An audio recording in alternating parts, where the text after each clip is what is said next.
Magandang araw sa inyong lahat. Narito ang pinakabagong weather at earthquake update ngayong Thursday. Malinaw ang malaking pagbabago sa forecast track ng low pressure system na patuloy nating binabantayan sa silangang bahagi ng bansa. Sa ngayon ay nasa labas pa ito ng Philippine Area of Responsibility, ngunit inaasahang papasok ngayong araw at may malaking tsansang maging ganap na bagyo habang papalapit sa kalupaan. Binabantayan din ng mga eksperto ang mas mababang forecast track kumpara sa mga naunang projection. Kung gusto mo naman lagi kang inform sa lagay ng panahon, huwag kalimutang mag-subscribe dito sa channel. Ayon sa Pag-asa, patuloy na nakaapekto ang easterlies sa Central Luzon, Southern Luzon at Visayas. Ang easterlies ay hanging nagdadala ng maalinsangang panahon tuwing umaga, ngunit may kasunod na malalakas na buhos ng ulan at thunderstorms sa hapon at gabi. Para sa Metro Manila, Visayas, Calabarzon, Mimaropa, Bicol Region, Nueva Ecija, Aurora at Bulacan, asahan ang maulap na kalangitan na may mga pag-ulan at thunderstorm. Mataas ang tsansa ng flash floods at landslides lalo na sa mga mababang lugar. Para naman sa Batanes, Babuyan Islands at Ilocos Norte, bahagyang maulap hanggang maulap na kalangitan na may mahihinang pag-ulan ang inaasahan dahil sa northeasterly wind flow.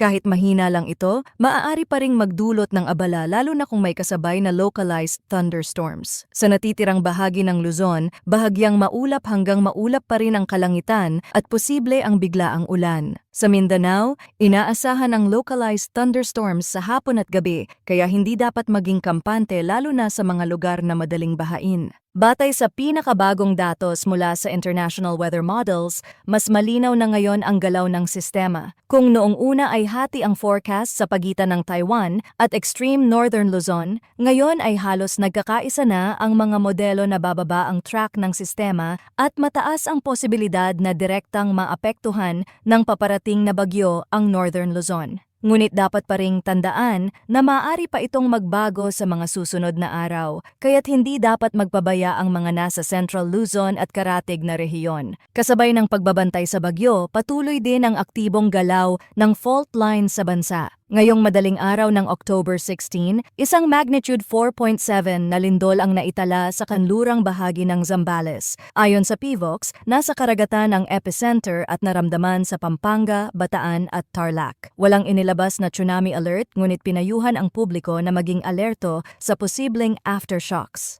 Kahapon naman, October 15, isang magnitude 4.9 na aftershock ang naitala sa hilagang silangang bahagi ng Manay, Davao Oriental. Ito ay bahagi pa rin ng aftershock sequence ng malalakas na lindol noong October 10 na may magnitude 7.4 at magnitude 6.8. Ang kombinasyon ng paparating na bagyo at patuloy na paggalaw ng fault lines ay malinaw na paalala na dapat laging handa ang bawat pamilya at komunidad. Siguraduhin na may nakahandang emergency go bag na may tubig, pagkain para sa 3 araw, flashlight, extra batteries, power bank, first aid kit, face mask, at mahahalagang dokumento sa waterproof pouch. Bukod dito, dapat may malinaw na evacuation plan ang bawat pamilya para hindi mabigla sa oras ng sakuna. Manatiling nakatutok dito sa ating channel para sa pinakabagong impormasyon. Ang maagap na paghahanda ang pinakamabisang depensa laban sa bagyo at lindol.